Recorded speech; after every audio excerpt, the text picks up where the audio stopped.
আহেন ভাই আহেন। বাবা এই যে টিভি ঠিক করার মিস্ত্রি লইছি। তুই লয়ে আইস টিভি ঠিক করার মিস্ত্রি? আচ্ছা দেখেন টিভি।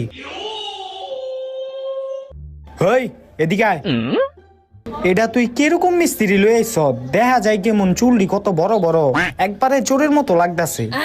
আর কি করুম বাবা, ওরেই খালি পাইছি, আর কোনো মিস্ত্রি পাই নাই, হেল্লি ঘরে লইছি।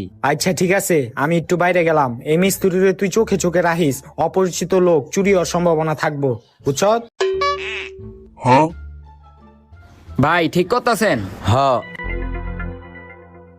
ভাই, এক গ্লাস পানি আইনে দিতে পারবেন? একটু খামু। আরে না না ভাই, আমার বাপে কইছে অপরিচিত লোকরে একলা ঘরে ভিতরে ছেড়ে যেতে না, চুরি হওয়ার সম্ভাবনা থাকে। দেহ ভাই, সব মানুষ কিন্তু এক না। আমি দেখতে চোরের মতো হইলো, আমি কিন্তু চোর না, আমি একজন ভালো মানুষ। কিছু মানুষের লেগা সব মানুষের বদনাম হয়। হ ভাই, আপনার দেখা ভালো মানুষই মনে হইতাছে। আমি যাই, আপনার লিগা পানি লইহি।